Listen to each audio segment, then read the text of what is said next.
কিরে আমার দোয়া কবুল হয় না কেন, আল্লাহ আমার ডাকে সাড়া দেয় না কেন, আমার জীবনে এত দুঃখ কেন, আমার জীবনে তো ভালো কিছু হয় না, খালি সব কষ্ট আমার কেন।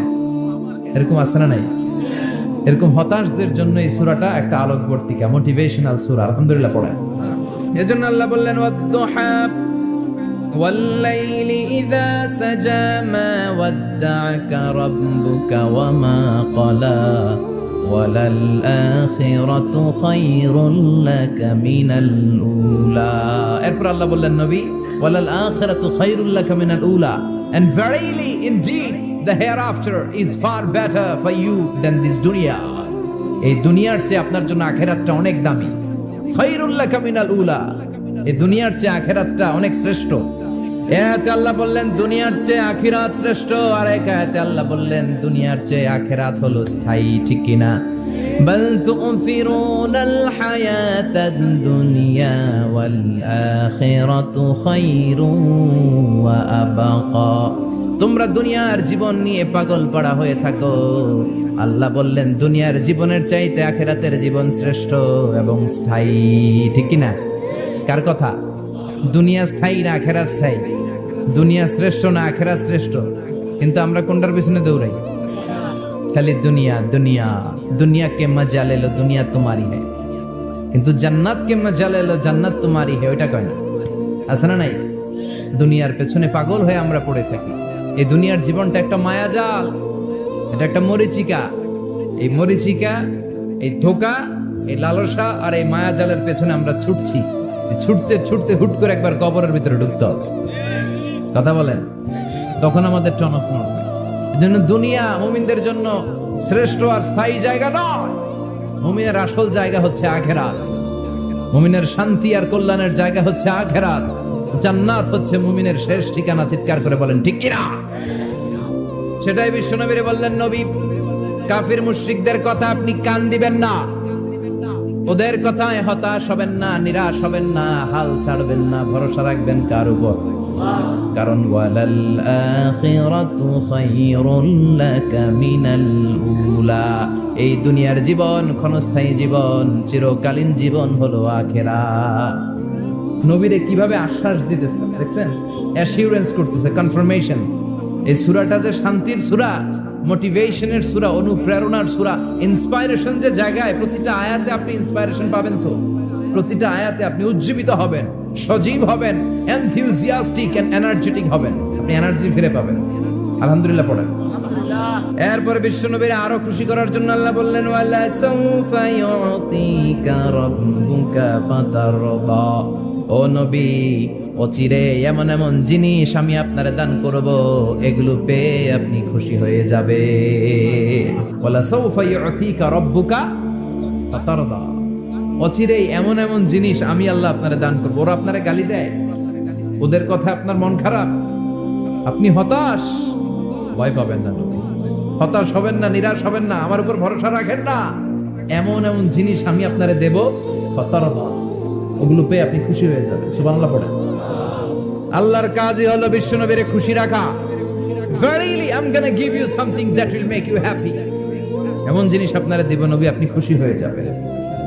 আল্লাহর কাজই হচ্ছে বিশ্বনবীরে খুশি রাখা। যেখানে বিশ্বনবীর মন খারাপ, ওইখানে বিশ্বনবীর আল্লাহ আছে না নাই? এরপরে বিশ্বনবী মক্কা থেকে তায়েফে দাওয়াত দিতে গেলেন। কোথায়? হজ উমরা যারা করেছেন 70 থেকে 75 80 কিলো দূরে পাহাড়ি পথ বেয়ে বেয়ে উঠতে হয়। 6-7 হাজার ফিট উপরে, পাহাড়ের উপরে এই তায়েফের শহর, তায়েফ সিটি। ঠান্ডা, ওইখানে গেলে মনেই হবে না এটা সৌদি আরব। ওইখানে জ্যাকেট লাগে। কি লাগে? জ্যাকেট। বিশ্বনবী কষ্ট করে 80 কিলোমিটার পথ পাড়ি দিয়ে তায়েফের ছেলেদেরকে দাওয়াত দিতে গেলেন। কিন্তু বিশ্বনবীর দাওয়াতি এই ডাকে, এই আহ্বানে তারা সাড়া দেয় নাই। বিশ্বনবীর এই দাওয়াতকে তারা রিজেক্ট করেছে, বিশ্বনবীকে পাথর মেরেছে, বিশ্বনবীর মোবারক দেহটাকে রক্তাক্ত করেছে। আমার নবীর এই সুন্দর দেহটা বেয়ে বেয়ে ঝরঝর করে রক্ত ঝরেছে। তায়েফের মাটি সাক্ষী, তায়েফের পাথর সাক্ষী। 3টা জায়গায় বিশ্বনবী বেহুশ হয়েছে। এখনো ওখানে গেলে স্থানীয় লোকরা বলে, বংশ পরম্পরায় ওরা জেনে এসেছিল যে এই জায়গাগুলোতে বিশ্বনবীকে আঘাত করা হয়েছে। এখনো লোকজন দেখায় এখানে পড়েছিল বিশ্বনবী, ওখানে পড়েছিল, ওখানে পড়েছিল, ওই খেজুর বাগানে বিশ্বনবী লুকিয়েছিল, আজও ওখানে খেজুর বাগানই করে রাখছে। আল্লাহু আকবার পড়ে। বিশ্বনবী রক্তাক্ত, বিশ্বনবীর সাহাবা সাইয়েদনা যায়েদ রাদিয়াল্লাহু তাআলা আনহু কুয়া থেকে পানি এনে বিশ্বনবীর গা থেকে রক্তগুলো ঝেড়ে ফেলে দেয়। বিশ্বনবীর গায়ের মধ্যে পানি দিয়ে হাত পাগুলো ধুইয়ে দেয়। বিশ্বনবী কাঁদে, কাঁদে, রহমতের নবী কাঁদে, আরেকজনের জন্য কাঁদে, নিজের কোনো লাভ নাই। মায়ের খাইছে, ওরা যেন বাঁচে জাহান্নামের আগুন থেকে। সুবহানাল্লাহ কইবেন না? ওদেরকে বাঁচাইতে আসছিল জাহান্নামের মায়ের থেকে, জাহান্নামের শাস্তি থেকে। ওদেরকে বাঁচানোর জন্য নবী মায়ের খেয়েছে। চিল্লায় কোন ঠিক কিনা? কেঁদে কেঁদে বিশ্বনবী হয়রান। যায়েদ রাদিয়াল্লাহু তাআলা আনহু বিশ্বনবীর সান্ত্বনা দেন, নবী কাঁদবেন না। হামলাতুল জিবাল, পাহাড় রক্ষী ফেরেশতারা এসে বলে, নবী আপনি শুধু অর্ডার করেন, এই যে পাহাড়ের গিরিপথ, এই দুইটা গিরিপথ, এই দুইটা পাহাড় এমন ভাবে দুই দিক থেকে চাপা দেব গো নবী, তায়েফের সবগুলো ছেলেরে মুহূর্তের মধ্যে ধূলিসাৎ করে দেব। বিষ্ণু বললেন, না, আমি ক্ষমা করে দিলাম, আমি ক্ষমা করে দিলাম। আমার গায়ের উপরে যারা অত্যাচার করে এর কোনোটার প্রতিশোধ আমি নেই না। আমি শুধু প্রতিশোধ নেই যারা ইসলামের বিরোধিতা করে। চিল্লায় বলেন ঠিক কিনা? বিশ্বনবীকে আঘাত করা হয়েছে, তার গায়ে শারীরিক কষ্ট, এটার শাস্তি বিশ্বনবী দিতেন না, কখনোই দিতেন না, ক্ষমা করে দিতেন। কিন্তু ইসলামকে মারাত্মক ভাবে যদি ইসলামের বিরুদ্ধাচরণ কেউ যদি করত, শুধু তাদের উপর বিশ্বনবী তলোয়ার চালাতেন। চিৎকার করে বলতে হবে ঠিক কিনা? বিশ্বনবী কাঁদলেন। কে দেখে বিশ্বনবীর কান্না, নিজের জন্য কাঁদে না, ওদের জন্য কাঁদে। আর বললেন, না ফেরেশতারা, ওদেরকে তোমরা মেরে ফেলো না, হয়তো ওরা কালিমা পড়ে নাই, ওদের ভবিষ্যৎ প্রজন্মদের মধ্য থেকে কেউ না কেউ কালিমার বাণী পড়বে। তাই হয়েছে। তায়েফে গেলে হৃদয়টা ঠান্ডা হয়ে যায়। মসজিদ আর মসজিদ, মসজিদ আর মসজিদ, আল্লাহ ওয়ালাদের ভিড়, চমৎকার এক পরিবেশ তায়েফের পরিবেশ। বিশ্বনবী কেঁদে কেঁদে হয়রান। আল্লাহ রসের উপর থেকে টের পাচ্ছে বিশ্বনবীর মনটা ভালো না। এত আশা নিয়ে, ভরসা নিয়ে, কোথাও জায়গা না পেয়ে তায়েফের এখানে আসলাম দাওয়াত দেওয়ার জন্য। তায়েফের ছেলেগুলো দাওয়াতের আমার দাওয়াত গ্রহণ করলো না। বিশ্বনবীর মনটা বড্ড খারাপ। বিশ্বনবী নামাজে দাঁড়িয়ে গেলেন। বিশ্বনবী নামাজে দাঁড়িয়ে তেলাওয়াত করছেন। পাশ দিয়ে একদল জিন বিশ্বনবীর পাশ দিয়ে চলে যাচ্ছিল। একদল জিন, জিন জাতি চলে যাচ্ছে, আর বিশ্বনবীর তেলাওয়াত শুনে তারা থমকে দাঁড়ায়। কিরে, এত সুন্দর কোরআন, এরকম তো শুনি নাই। ইনি কে? খোঁজখবর নিয়ে দেখলেন ইনি বিশ্বনবী। সুবহানাল্লাহ পড়েন। তারপরে এরা ছুটে গেল এলাকায়। এলাকায় যে এরা ঘোষণা দেয়া শুরু করলো, ইন্না সামি'না কুরআনান আজাবা ইয়াহদি ইলার রুশদি ফাআমান্না বিহি। নিশ্চয় আমরা আজীব চমৎকার কোরআন তেলাওয়াত শুনে এসেছি। এই তেলাওয়াত সাধারণ তেলাওয়াত নয়, এই আয়াত দুনিয়ার মানুষের বানানো আয়াত নয়। এই আয়াতগুলো পাঠিয়েছে কে? এই আয়াতগুলো ইয়াহদি ইলার রুশদি, হেদায়েতের দিকে মানুষকে পথ দেখায়। তাই আমরা যারা এই তেলাওয়াত শুনেছি, আমান্না বিহি, এই তেলাওয়াত শুনে, কোরআন শুনে, বিশ্বনবীর কণ্ঠে তেলাওয়াত শুনে আমরা সবাই ঈমান এনে মুসলমান হয়ে গেলাম। বিশ্বনবী তখনও জানে না জিনেরা যে মুসলমান হয়েছে। বিশ্বনবী নামাজ পড়ে যখন বসলেন, সাইয়েদনা জিবরাইল মারফত আল্লাহ বিশ্বনবীরে জানায়, ও নবী হতাশ হন কেন? হতাশ হবেন না, নিরাশ হবেন না, হাল ছাড়বেন না, ভরসা রাখবেন কার উপর? ও নবী হতাশ হন কেন? দাওয়াত দিতে এসেছিলেন তায়েফের যুবকদেরকে। তায়েফের যুবকরা দাওয়াত কবুল করে নাই তো কি হয়েছে? তার বিপরীতে অদৃশ্য জগতের একটা প্রাণী, জিন জাতি, তারা আপনার কণ্ঠের সুন্দর তেলাওয়াত শুনে কালিমা পড়ে মুসলমান হয়ে গিয়েছে গো নবী। বিশ্বনবীরে শোনায় দিলেন। ফাতারদা, বিশ্বনবী আবার খুশি হয়ে গেলেন। ওয়ালা সাউফা ইউতিকা রাব্বুকা। যেখানে বিশ্বনবীর মন খারাপ, বিশ্বনবীর ভালো করার থেরাপি আল্লাহর জানা আছে না নাই? সুবহানাল্লাহ পড়ো। যেখানে বিশ্বনবীর মন খারাপ, সেখানে বিশ্বনবীর মন ভালো করে দেয় কে? এরপরে বিশ্বনবীর কলিজার টুকরা খাদিজাতুল কুবরা তাহেরা ইন্তেকাল করলেন। বিশ্বনবীর মনটা, হৃদয়টা আবার ভেঙে খান খান হয়ে যায়। খাদিজাতুল কুবরা তাহেরা ছিল বিশ্বনবীর প্রথম স্ত্রী।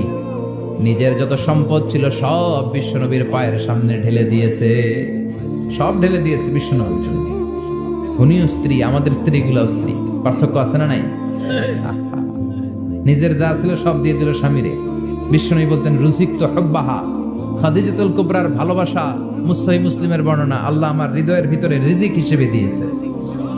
দোয়া করলে আল্লাহর কাছে বলছেন, আল্লাহ কিয়ামতের কঠিন দিন, যেদিন বন্ধু বন্ধুরে চিনবে না, ভাই ভাইরে চিনবে না, পীর সাহেব মুরিদরে চিনবে না, মুরিদ পীর সাহেবরে চিনবে না, দলের নেতা কর্মীরা চিনবে না, কর্মী দলের নেতারা চিনবে না। ওই কঠিন বিপদের দিনে আমি আমার খাদিজারে যেন ভুলে না যাই। একটা মহিলাকে রব্বুল আলামিন আরশের উপর থেকে সালাম জানিয়েছেন, মহিলাটার নাম হলো খাদিজা। ইসলামের সর্বপ্রথম কালিমা পড়ে যে নারীটা মুসলমান হয়েছেন তিনি হচ্ছেন খাদিজাতুল কুবরা তাহেরা। এই খাদিজাতুল কুবরা তাহেরা ইন্তেকাল করলেন। বিষ্ণুনবীর হৃদয়টা ভেঙে খান খান হয়ে যায়, হৃদয়টা ভেঙে যায়। এরপর চাচা আবু তালেব তিনিও ইন্তেকাল করলেন। বিশ্বনবীর হৃদয়টা মনটা বিষণ্ণ হয়ে যায়, চিন্তায় পেরেশান হয়ে যায়। ডানে বায়ে তাকিয়ে দেখে বিশ্বনবীর সাহায্য করার কেউ নাই, সব দিকে খালি শত্রু, সব দিকে বিশ্বনবীর দুশ্মন। কলিজার টুকরা স্ত্রী বাসায় নাই, শেল্টার দেওয়ার মতো চাচাও নাই। বিশ্বনবীর মনে হয় গোটা দুনিয়ায় যেন তার কেউ নাই। বিশ্বনবী আবার হতাশ হয়ে পড়ে। কিন্তু বিশ্বনবী যদি হতাশ হয়, ওনার মন ভালো করার একজন আছে। আল্লাহ বললেন, জিব্রাইল যাও, আমার নবীর মন খারাপ, স্ত্রীর বিয়োগে বিশ্বনবী বিষণ্ণ, চাচা চলে গেল, বিশ্বনবীর হৃদয়টা ভেঙে খান খান হয়ে যায়। বিশ্বনবীরে বলো দুনিয়ায় থাকার দরকার নাই, ডেকে আমার আরশে নিয়ে আসো, আমার সাথে কথা বললে বিশ্বনবীর মন ভালো হয়ে যাবে। আমার সাথে কথা বললে নবীর মন ভালো হয়ে যাবে। সুবহানাল্লাহ পড়ে। কি নবী, ওনার ভালো করা, মন ভালো করে দেয় আল্লাহর কাজ। মেরাজ নিয়ে গেলেন, ঊর্ধ্ব জগতের ভ্রমণে নিয়ে গেলেন।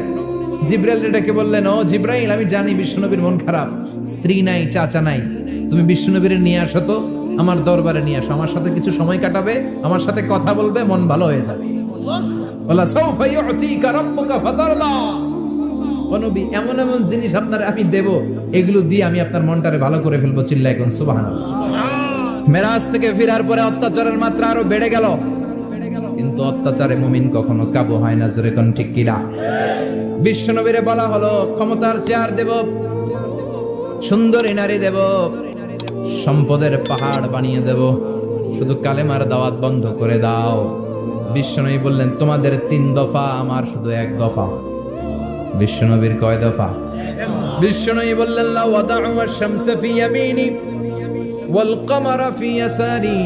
আকাশের সূর্যটা যদি ডান হাতে দাও, চন্দ্রটা যদি বাঁ হাতে দাও, যে কালিমার দাওয়াত দিতে আমি শুরু করেছি, দাওয়াতের রাস্তা থেকে কেউ আমার পিছনে সরাতে পারবে না, কেউ পারবে না। এই পথে আমি নেমেছি, এই পথের শেষ আমি দেখে ছাড়ব। মেরাজ থেকে আসার পরে অত্যাচার আরো বেড়ে গেল, মক্কায় থাকার সুযোগ নাই, কোথাও কেউ বিশ্বনবীর আশ্রয় দেয় না, যেখানেই যায় বিশ্বনবীর তাড়িয়ে দেয়। আবার বিশ্বনবীর মন খারাপ। আল্লাহ বলে, নবী চিন্তা করবেন না, মদিনাতে আপনার জন্য চমৎকার রাষ্ট্র আমি রেখে দিয়েছি, আপনি হিজরত করে চলে আসেন। বিশ্বনবী হিজরত করলেন, মদিনায় যে আবার মনটা প্রশান্ত হয়ে গেল। সুবহানাল্লাহ পড়ে। তার মানে যেই জায়গায় বিশ্বনবীর ব্লকেজ, রাস্তা আটকে যায়, নতুন রাস্তা খুলে দেয় কে? এজন্য মুমিনের রাস্তা কখনো বন্ধ হয় না। মুমিন বিপদে পড়লে কৌশলী হয়, মুমিন স্ট্র্যাটেজি পাল্টায়, কৌশল পাল্টায়। রাস্তা একটা বন্ধ হলে আরো 10টা খুলে যায়। চিল্লায় এখন ঠিক কিনা? মদিনায় আসলেন, আসার পরেই আল্লাহ তাআলা কিবলা পরিবর্তন করে দিলেন। এতদিন বিশ্বনবী কাবার দিকে নামাজ পড়তেন, এখন বাইতুল মুকাদ্দাসের দিকে নামাজ পড়ার জন্য অর্ডার করলেন। বিশ্বনবী কি আর করবেন, অর্ডারটা কার? নামাজ শুরু করলেন। ইহুদিরাও যেদিকে নামাজ পড়ে, বিশ্বনবী ওই দিকেই নামাজ পড়ে।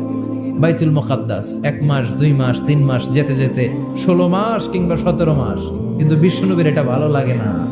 বিশ্বনবীর মনে চায়, আমার বংশের গোড়া, আমার আদি পিতা ইসমাইল আর ইব্রাহিম আলাইহিস সালাম যেই কাবার দিকে হয়ে সালাত করতো, ওই কাবার দিকে হয়ে যদি আমিও পড়তে পারতাম। এই দৃশ্যটা আরশের উপর থেকে দেখে কে?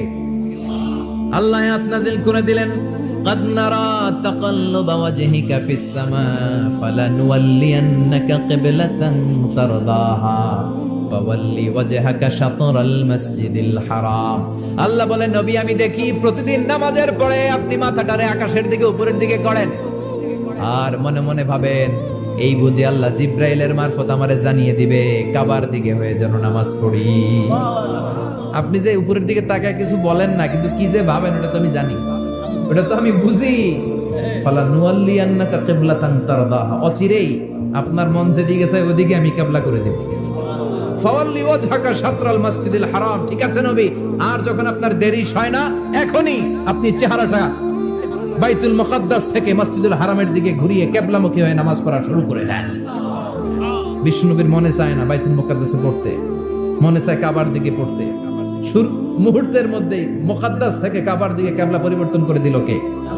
বিশ্বনবীরে খুশি করে দেয়া কার কাজ? ওয়ালা সাউফা ইয়াতিকা রাব্বুকা, অচিরেই এমন এমন জিনিস নবী আপনার আমি দিব, আপনি খুশি হয়ে যাবেন, আপনার হতাশা থাকবে না। কিন্তু নবীর হতাশাও কাটে না, মদিনায় বসে আবার হতাশ, আবার কাঁদে, আর বলে আল্লাহ আমার আগের উম্মতদেরকে কাউকে হায়াত দিয়েছো 2000 বছর, কাউরে দিয়েছো 3000 বছর, যারা কম পাইছে তারাও পাইছে 1000 বছর, ঠিক কিনা? যারা হায়াত পেয়েছে বেশি তারা ইবাদত করার সুযোগ পেয়েছেও। ওয়া আমারু উম্মতি মা বাইনা 60 ইলা 70, কিন্তু আমার উম্মতের গড় বয়স হলো 60 থেকে 70। 60 থেকে 70 এর মধ্যে শেষ। যারা বয়সী পেল 60-70 কি আর ইবাদত করবে? আগের উম্মতরে এত বছর বেশি দিলা কেন, আমার উম্মতরে কম দিলা কেন? বিষ্ণুনবীর টেনশন আছে না নাই? আবার হতাশ, আহা আমার উম্মতের কি হবে? উম্মতি উম্মতি আজীবন কেঁদেছেন। আল্লাহু আকবার। বিষ্ণুনবী বললেন আমার উম্মতি মা বাইনা 60 ইলা 70, আমার উম্মতের গড় বয়স 60 থেকে 70 এর মধ্যে সব শেষ। বিষ্ণুনবী আবার কাঁদলেন, আল্লাহ আগের উম্মতেরা হায়াত পেত বেশি, আমার উম্মতের হায়াত কম, তারা ইবাদত করত বেশি, আমার উম্মতের কি হবে? আল্লাহ বললেন চিন্তা নাই, ইন্না আনজালনাহু ফি লাইলাতিল কদর ওয়া মা আদরাকা মা লাইলাতুল কদরি, লাইলাতুল কদরি খায়রুম মিন আলফি শাহর। সুবহানাল্লাহ পড়ে। ও নবী, ওদেরকে হায়াত বেশি দিছি, কদর দেই নাই। আপনার উম্মতদেরকে হায়াত কম দিছি, কিন্তু লাইলাতুল কদর দিয়েছি। লাইলাতুল কদরি খায়রুম মিন আলফি শাহর, 1000 মাসের চেয়ে সেরা। আপনার উম্মতেরা বয়স কম পেয়েছে ঠিক, কিন্তু কদরের রাতে এক রাত ইবাদত করলে 1000 রাতের ইবাদতের যে সওয়াব তার চেয়ে বেশি সওয়াব হয়ে যাবে। ফাতারদা, আবার নবী খুশি হয়ে গেলেন।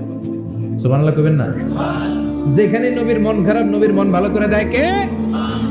এরপর আল্লাহ বললেন নবী এখানেই শেষ না, আতি মুহাম্মাদানিল ওয়াসিলাতা ওয়াল ফাদিলা, আপনারে ওয়াসিলা দিলাম, ফাজিলাত দিলাম, ওয়াবা'আথহু মাকামান মাহমুদা, এমন একটা জায়গা দিলাম যেই জায়গার উপর জায়গা নাই। মাকামে মাহমুদের উপর কোনো জায়গা আছে? একটা আছে, আল্লাহর আরশ। ওইটার পরে খালি একটা ক্লাস, ওই ক্লাসটা কার? তার মানে আল্লাহর পরেই আল্লাহ বিষ্ণুনবীর স্থান দিলেন, সৃষ্টির মধ্যে শ্রেষ্ঠ করে দিলেন। সুবহানাল্লাহ পড়ে। এরপরে বিশ্বনবী আশ্বস্ত হতে পারেন না, বিশ্বনবীর হতাশা কাটে না। আল্লাহ বললেন নবী উম্মত নিয়ে ভাবার দরকার নাই, ইন্না আ'তাইনাকাল কাউসার ফাসাল্লি লিরাব্বিকা ওয়ানহার ইন্না শানিআকা হুয়াল আবতার। ও নবী, আমি আপনার হাউজে কাউসার দান করেছি। আপনার যে উম্মত ইসলামটা যেমন যেমন ছিল তেমন তেমন যারা পালন করেছে তাদেরকে হাউজে কাউসার দিবে কে? বিষ্ণুনবী হাউজে কাউসার পিলাবে, উম্মতরা খেয়ে প্রশান্ত। এটা দুধের চেয়েও সাদা, সুবহানাল্লাহ পড়ে, বরফের চেয়েও ঠান্ডা, আবরাদ মিনাস সালজ আহলা মিনাল আসাল, মধুর চাইতেও মিষ্টি, আবিয়াদ মিনাল লাবান, দুধের চাইতে সাদা, আবরাদ মিনাস সালজ, বরফের চাইতেও ঠান্ডা। মান শারিবা মিনহা শুরবা লাম ইয়াজমা আবাদা, একবার যে এক ঢোক এই কাউসারের ড্রিঙ্কস খাইতে পারবে আজীবনের জন্য গলার তৃষ্ণা মিটে যাবে। He will never be thirsty again, আর জীবনে তৃষ্ণা পাবে না। ফাতারদা, বিশ্বনবী এই সুসংবাদ শুনে আবার খুশি হইলেন। ওয়ালা সাউফা ইয়াতিকা রাব্বুকা। এবার হাসরের ময়দানে বিশ্বনবীর কান্না দেখে কে? ওইখানে আবার চিন্তিত, আমাদের জন্য, আমার জন্য, আপনার জন্য, আমাদের জন্য নবী কাঁদবেন। বিশ্বনবী সিজদায় পড়ে কাঁদবেন। বিশ্বনবী সাইয়েদনা জিবরাইল রে বলবেন, ইয়া জিবরাইল ইযহাব ইলা মুহাম্মদ ওয়াসআলহু মা ইউবকিকা, যাও নবীরে জিজ্ঞেস করো নবী আপনি কাঁদেন কেন? বিশ্বনবী তখনও মাথা উঠাবেন না, জিবরাইলের উত্তর দিবেন সিজদায় পড়ে থেকে। সিজদা থেকে আওয়াজ করে বলবেন উম্মতি উম্মতি উম্মতি। সুবহানাল্লাহ পড়েন। কি নবী এটা? উম্মতি, আমার উম্মতের কি হবে? উম্মতের কি হবে? আবার আল্লাহ জিবরাইলকে পাঠিয়ে বললেন, ও জিবরাইল যাও আমার নবীরে বলো, ইন্না সানুরদিকা ফি উম্মাতিকা ফালা নাসুকাল ইয়াউম। ও নবী, আপনার উম্মতের ব্যাপারে আজকে আমি আপনারে অপমানিত করব না। আজকে গোটা দুনিয়ার জিন্দেগিতে যেমনি একটার পর একটা পরিস্থিতিতে আমি আপনার রব আপনারে খুশি করেছি, আজকে কঠিন কিয়ামতের দিনে আপনার উম্মতের ব্যাপারেও আপনারে খুশি করে দেব গো নবী, আজকেও খুশি করে দেব। এরপর আসাক মাথা তোলেন, আপনি শ্রদ্ধায় পরে কাঁদবেন আর সহ্য হয় না, তুলেন। এরপর আসাক মাথা তোলেন, সাল তো নবী যা চাইবেন আজকে দিমু, ইশফা তুশাফা যার জন্য সুপারিশ করবেন আজকে কবুল করে নেব। ওয়ালা সাওফা ইউতিকা রাব্বুকা, অচিরেই আপনাকে খুশি করে দেয়া হবে। এরপর নবী আশ্বস্ত হন না, এবার জান্নাতীদেরকে নিয়ে বিশ্বনবী বিশাল একটা পতাকা ধরবেন, এই পতাকার মধ্যে লেখা থাকবে আলহামদুলিল্লাহুল হামদ। এবার এই পতাকাটা নিয়ে বিশ্বনবী ছুটবেন জান্নাতের দিকে, বিশাল জান্নাতের দরজার সামনে আসবেন। ইন্নাল মিসরাঈন মিন মাসারি'আল জান্নাহ মা বাইনা মাক্কাহ ওয়া হাজার, সৌদি আরবের মক্কা শহর থেকে বাহরাইনের হাজার শহর যত লম্বা, জান্নাতের এক একটা দরজা ঠিক তত লম্বা। ওই দরজায় যে বিশ্বনবী নক করবে, আউয়ালু মান কারাআ বাবাল জান্নাহ, সর্বপ্রথম জান্নাতে নক করার সাথে সাথে ফাফুতিহা বাবুল জান্নাহ, জান্নাতের দরজা খোলা হবে। ফেরেশতারা বলবে মান আনতা, কে আপনি? বিশ্বনবী বলবেন আনা মুহাম্মদ সাল্লাল্লাহু আলাইহি, আমি মুহাম্মদ। ফেরেশতারা বলবেন আপনার জন্যই দাঁড়ায় আছি, আল্লাহ বলে দিয়েছে আপনার আগে কারো জন্য যেন এই দরজা খোলা না হয়। ওয়ালা সাওফা ইউতিকা রাব্বুকা ফাতারদা, ও নবী অচিরে এমন এমন জিনিস আপনারে দান করব, এগুলো পেয়ে আপনি খুশি হয়ে যাবেন। চিল্লায় পড়েন আল্লাহু আকবার। এরপরে বিশ্বনবীর আল্লাহ তিনটা অনুগ্রহের কথা স্মরণ করায় দিচ্ছেন। আলাম ইয়াজিদকা ইয়াতীমান ফাআওয়া, বিশ্বনবীকে তিনটা অনুগ্রহের কথা স্মরণ করায় দিচ্ছে কে? অনুগ্রহ নাম্বার 1, আলাম ইয়াজিদকা ইয়াতীমান ফাআওয়া, ও নবী আমি কি আপনার ইয়াতীম অবস্থায় পাই নাই, তারপরে লালন পালনের ব্যবস্থা কি করি নাই? বিশ্বনবীর আশ্বস্ত করে বলতেছে নবী আপনি ছিলেন ইয়াতীম, কি ছিলেন? ইয়াতীম। তো আমি তো আপনার লালন পালনের ব্যবস্থা করে দিয়েছি, যেখানে আপনার বিপদ ওইখানে তো আমি আছি, তো হতাশ হন কেন? হতাশ হওয়া যাবে না, নিরাশ হওয়া যাবে না, হাল ছাড়া যাবে না, ভরসা রাখতে হবে কার উপর? বিশ্বনবী ইয়াতীম ছিলেন জানেন সবাই, মায়ের পেটে থাকতেই বাবা নাই, 6 বছর বয়সে মা নাই, দাদার কাছে মানুষ হলেন, 8 বছর বয়সে দাদাও নাই, চাচার কাছে মানুষ হলেন, তার মানে ইয়াতীম ছিলেন, ঠিক কিনা? আপনি ইয়াতীম ছিলেন, আমি আপনার আশ্রয় দিয়েছি। এরপর আল্লাহ 2 নাম্বার অনুগ্রহের কথা বললেন, ওয়া ওয়াজাদাকা দাল্লান ফাহাদা, ও নবী আপনাকে আমি পথহারা পথিকের মতো ঘুরতে দেখেছি, তারপরে সঠিক পথ দেখিয়ে দিয়েছি। ওয়াজাদাকা দাল্লান, আমি আপনারে গোমরা অবস্থায় পেয়েছি, এরকম বলা যাবে? বিশ্বনবী কি 40 বছর বয়সের আগে গোমরা ছিলেন? না, he was searching the right path and Allah guided him to the truth way, to the correct way. উনি পথ খুঁজছিলেন, আমি যাব দেবিদ্দার, কি রে পথ এইটা না ওইটা? আল্লাহকে ওইটা না এইটা দিয়ে যাও, ওইটা দিয়ে যাও না এটা দিয়ে যাও, সুবহানাল্লাহ পড়েন। পথ খুঁজছিলেন, এইটা যাব না ওইটাই, কোনটা আমার পথ, এইটা না ওইটা? ফাহাদা, আল্লাহ বললেন এইটা না ওইটাই চলো, সুবহানাল্লাহ পড়েন। আমাদেরকে পথ দেখায় কে? 3 নাম্বার অনুগ্রহ, ওয়াজাদাকা আইলান ফাআগনা, আপনি ছিলেন নিঃস্ব, টাকা পয়সা ছিল না, তাফসিরে এসেছে ফাআগনা বিখাদিজা, খাদিজার মাধ্যমে আমি আপনারে ধনী বানায়া দিছি। বিষ্ণুনবীর কিন্তু টাকা পয়সা ছিল না জানেন, ছাগল চড়াতো, কাউবয়, মা মিন নাবিয়্যিন ইল্লা রাআল গানাম, ছাগল চড়াতেন। এরপরে খাদিজাতুল কুবরার স্টাফ হিসেবে, কর্মচারী হিসেবে ক্যারিয়ার শুরু করলেন। এরপর বিজনেস ম্যাগনেট হিসেবে শুরু করলেন। খাদিজাতুল কুবরার সাথে যখন বিয়ে হয়ে গেল, খাদিজাতুল কুবরা তাহেরা ওনার সব সম্পদের মালিক বিশ্বনবীরে বানায় দিলেন। আল্লাহ বলেন তোমার তো কিছু ছিল না নবী, খাদিজার মাধ্যমে বিয়ে পড়িয়ে দিয়ে আমি তোমারে ধনী বানিয়ে দিলাম। 3টা অনুগ্রহের কথা স্মরণ করালো কে? 3টা অনুগ্রহের কথা স্মরণ করিয়ে দিয়ে এবার বিশ্বনবীর 3টা ওয়ার্ক প্ল্যান দিবেন। নাম্বার 1, আল্লাহ বললেন ফাআম্মাল ইয়াতীমা ফালা তাকহার, ও নবী প্রথম কর্মসূচি খবরদার, এতিমের সাথে কবু খারাপ আচরণ করবেন না, কারণ আপনি নিজেই এতিম ছিলেন। এতিমরা সমাজের সবচেয়ে সুবিধা বঞ্চিত মানুষ, এতিমের সাথে খারাপ আচরণ করবেন না। বিশ্বনবী বলতেন আমি এবং এতিমের রক্ষণাবেক্ষণকারী লালন পালনকারী একসাথে এভাবে জান্নাতে থাকবো। এতিমের পালনকারী আমার প্রতিবেশী হবে, আর লালন পালন করবে তো দূরের কথা, এতিমের মাল খাইয়া শেষ। আছে না নাই? ইন্নাল্লাযীনা ইয়াকুলুনা আমওয়ালাল ইয়াতামা যুলমান ইন্নামা ইয়াকুলুনা ফি বুতুনিহিম নারা ওয়া সায়াসলাউনা সাঈরা, তুই এতিমের মাল খাস, তুই এতিমের সম্পদ খাস নাই, তুই জাহান্নামের আগুন পেটে ঢুকিয়েছিস। এতিমের সম্পদকে সে রক্ষণাবেক্ষণ করে দিয়ে এতিমের একটা ব্যবস্থা করে দিবে, ওইটা না। এতিমের সম্পদ মাইরা খায়া ফেলায়। তুমি এতিমের সম্পদ খাও না, তুমি জাহান্নামের আগুন পেটে ঢুকিয়েছ। এতিমকে ভালোবাসবেন, এতিমরে ভালোবাসা মানে নবীরে ভালোবাসা। কারণ আমার নবী এতিম ছিল, ঠিক কি না? এতিমের মাথায় হাত বুলিয়ে দিবেন। আল মাসহু, খেয়াল করেন, আল মাসহু আলা রাসিল ইয়াতিম ইউজিলু কাসওয়াতাল কলব। এতিমের মাথায় হাত বুলিয়ে দিলে হৃদয়ের কাঠিন্যতা দূর করে দেয় কে? আল্লাহ। এক সাহাবী এসে বললেন, ইয়া রাসূলুল্লাহ, জাআ রাজুলুন ইলা রাসূলিল্লাহ ওয়া ইয়াশতাকি কাসওয়াতাল কলব।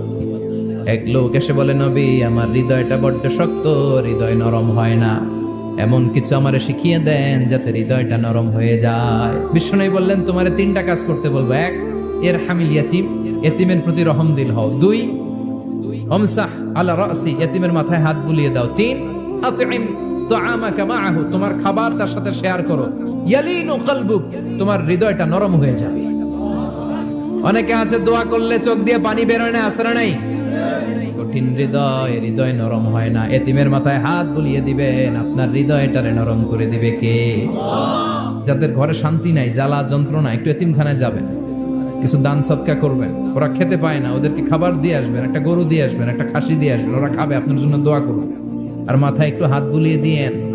বিশ্বনবীর আল্লাহ বললেন, নবী, ফাআম্মাল ইয়াতীমা ফালা তাখহার, এতিমকে তুচ্ছ জ্ঞান করবেন না। আপনি নিজেও এতিম ছিলেন। ছোটবেলা বিকেলে খেলতে খেলতে সবার বাবা এসে ছেলেদেরকে নিয়ে যেত, আপনারা নেয়ার মতো কেউ ছিল না। আপনি নিজে এতিম ছিলেন, আপনি ওদের দুঃখ বুঝবেন, এজন্য খবরদার। ফাআম্মাল ইয়াতীমা ফালা তাখহার, বিশ্বনবীর আল্লাহ ধমক দিয়ে বলে, ফালা তাখহার, এতিমদের প্রতি কঠোর হবেন না, তুচ্ছ জ্ঞান করবেন না, এতিমের সাথে রূঢ় আচরণ করবেন। এতিমের সাথে রূঢ় আচরণ করা কবিরা গুনাহ। এদের নামে আল্লাহ কোরআনে একটা সূরা দিয়েছেন, আল মাউন। আরাআইতাল্লাযী ইউকাযযিবু বিদ্দীন, পড়েন, ফাযালিকাল্লাযী ইয়াদুউল ইয়াতীম। ইয়াদুউল ইয়াতীম, আপনি কি দেখেন নাই? ওরা দিনকে অস্বীকার করে আর ওরা এতিমকে ঘাড় ধাক্কা দিয়ে বের করে দেয়। এতিমের সাথে যারা খারাপ আচরণ করে এরা কখনো ভালো মানুষ হতে পারে না। এজন্য এতিমের সম্পদ অন্যায়ভাবে আত্মসাৎ করা যাবে। এতিমের মাথায় হাত বুলিয়ে দিলে হৃদয়টারে নরম করে দেয় কে? বিশ্বনবী এতিম ছিলেন, তাই এতিমের দরদ বিশ্বনবী ভালো বোঝেন। এজন্য বিশ্বনবীর প্রথম ওয়ার্ক প্ল্যান, কর্মসূচি দিলেন, ফাআম্মাল ইয়াতীমা ফালা তাকহার, খবরদার নবী এতিমের সাথে কখনো খারাপ আচরণ করবেন। 2 নাম্বার কর্মসূচি, ওয়া আম্মাস সাইলা ফালা তানহার, ও নবী, যারা সাইল, যারা ফরিয়াদি, যারা ভিক্ষুক, কখনো তাদেরকে ধমক দিবেন না। ভিক্ষুককে ধমক দিয়েন না, ফিরিয়ে দিয়েন না। আমরা ভিক্ষুককে ধমক দেই, ফিরিয়ে দেই। গাড়ির মালিক গাড়িতে বসে আছে, রাস্তায় জ্যাম, কিছু ভিক্ষুক এসে স্যার 2টা টাকা দেন, ধমক দেয়, আছে না নাই? ও ভাঙ্গা থালা হাতে নিয়ে দাঁড়িয়ে আপনার কাছে টাকা চায়। আপনি বড় সাহেব, ওরেও বড় সাহেব বানাইতে পারতো কে? ওই ভাঙ্গা থালাটা আপনারে হাতে দিয়ে রাস্তায় নামাইতে পারতো কে? এই কাজটা করতে আল্লাহর কয় সেকেন্ড লাগে? এজন্য ফাআম্মা সাইলা ফালা তানহার, খবরদার ফরিয়াদি ভিক্ষুককে তাড়িয়ে দিয়েন না। যতটুকু পারেন দেন। বিশ্বনবী কখনো কোনো ফরিয়াদিকে তাড়িয়ে দিতেন না। সুবহানাল্লাহ পড়েন। যেই বিশ্বনবীর কাছে এসে কিছু